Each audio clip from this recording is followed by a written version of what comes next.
నమస్తే, welcome to Y news. నేను Pushpa. This news sponsors by Shri Krishna enterprises. Railway station ఎదురుగా మా వద్ద అన్ని టీవీలు, ఏసీలు, ఫ్రిడ్జ్లు మరియు అన్ని రకాల ఫర్నిచర్ హోల్సేల్ ధరలకు అమ్మబడును.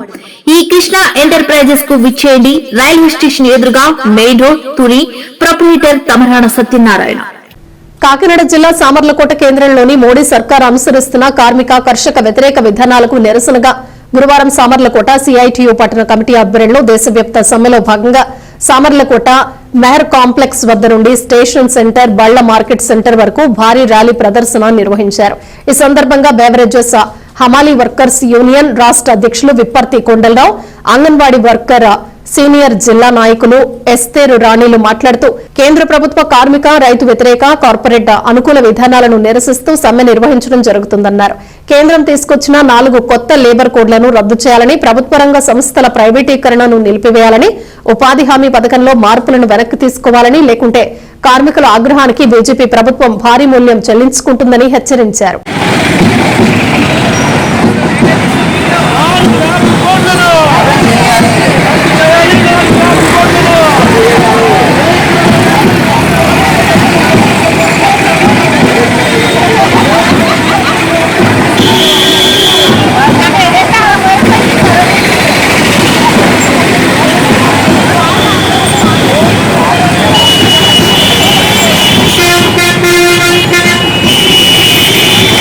పనిచేస్తున్నారు. మరి కాంట్రాక్ట్ సంస్థల జనాలు పనిచేస్తున్న వాళ్ళకి ఇప్పటికే కనీస వేతనాలు అమలు కావట్లేదు. సుప్రీంకోర్టు ఏమైతే ఆదేశం ఇచ్చింది, కనీస వేతనం 20,000 రూపాయలు చేయమని ఆదేశం వచ్చింది. కానీ ఈ రోజు కనీస వేతనం అమలు కావడం లేదు. పని భద్రత కూడా లేని పరిస్థితి. ఈ రోజు మోడీ ప్రభుత్వం తీసుకొచ్చిన 4 ర్యాంపు కోడ్ వల్ల మనం సమ్మె చేయడానికి హక్కు లేదు, అలాగే యూనియన్ పెట్టుకునే హక్కు లేదు. అలాగే ఇప్పుడు దేశానికి వెన్నుముకమైన రైతు లేనిదే మన ప్రజలు లేరు. అటువంటి దేశాన్ని వెన్నుముకున్న రైతు కార్మిక నల్ల చట్టాలు తీసుకొస్తే దాదాపు 175 రోజులు ఢిల్లీలో ఏక పోరాటం చేస్తారు సలానికి వారంలో.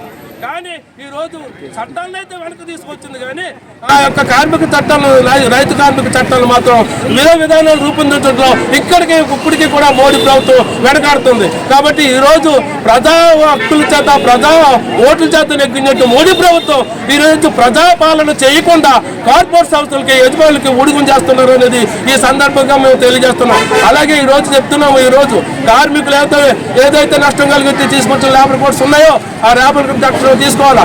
ఈ రోజు అనేక కార్మికులు ప్రాణాలు అర్పించి, రక్తం చిందించి ప్రాణాలు సాధించినట్టు వైజాగ్ స్టీల్ ప్లాంట్ ఈ రోజు ప్రైవేటీకరణ చేయడం చూస్తుంది. ఈ రోజు వైజాగ్ స్టీల్ ప్లాంట్ ఈ రోజు భారతదేశంలో అత్యున్నత పరిస్థితి తీసుకొస్తుంది మోడీ ప్రభుత్వం.